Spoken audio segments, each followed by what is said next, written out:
Neema ya kwanza ambayo Mwenyezi Mungu Subhanahu wa Ta'ala ametuneemesha ni neema ya Mwenyezi Mungu Subhanahu wa Ta'ala kutuumba sisi kuwa ni binadamu.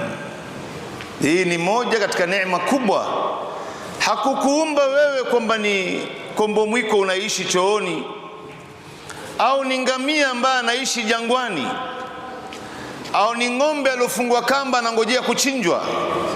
La, Mwenyezi Mungu amekuumba wewe katika viumbe bora ambaye ni binadamu.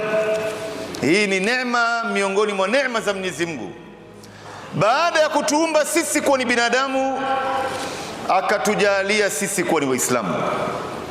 Neematul Islam ya ikhwatal iman, neema ya mtu kuwa Muislamu ni neema kubwa sana.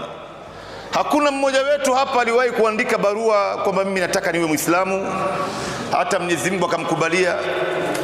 Wewe ambaye umezaliwa ndani ya dini, wewe ambaye umesilimu tayari, yote haya ni kwa ajili ya taufiki ya Mwenyezi Mungu.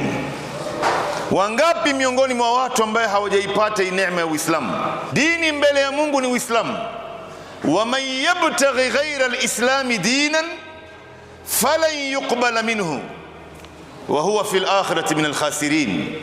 Na mtu yoyote ambaye atakayefuata dini isiyokuwa Uislamu hatokubaliwa, na siku ya kiyama atakuwa miongoni mwa watu wenye hasara.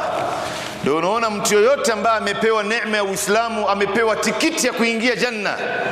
Ndio unaona wewe kama Muislamu leo unapotembea ukijifakhiri mimi ni Muislamu, inua kichwa chako juu, wewe ni Muislamu. Irfa' ra'saka fa innaka muslim.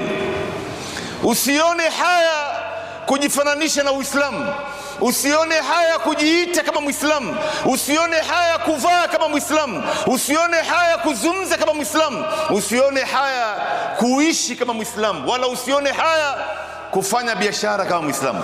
Leo kuna baadhi ya watu wanaogopa hata kujiita jina la Kiislamu. Anaona mimi nikijiita jina la Kiislamu hapa na hatarisha, nitaadhirika. Anaogopa kuvaa kama Muislamu, anaogopa kufanya biashara kama Muislamu. Wewe tembea na kichwa chako juu, ndugu zangu, hii ndio tikiti yako ya janna. Vipi leo unaogopa wewe kujifananisha na Uislamu? Leo kuna baadhi ya watu hata kuvaa kanzu mtu anaogopa, kuvaa kofia tu anaogopa. Hizi ni katika shiari za Uislamu. Leo baadhi ya wanawake anakuambia nikivaa hijabu nitadhalilika bwana. Neema ya Uislamu ndugu zangu, hii ni neema kubwa sana tumepewa hiyo na Mungu. Haukuandika barua wala haukuomba maombi maalum, ni kwa taufiki yake Mwenyezi Mungu ndio ukajikuta humu ndani. Na hizi ni katika neema za ambazo Mwenyezi Mungu ametupa sisi wanadamu. Kwa hiyo shukuru kwa kila neema ambayo Mwenyezi Mungu amekupa. Kwa mawaidha zaidi, video nyingine inafuata mbele yako.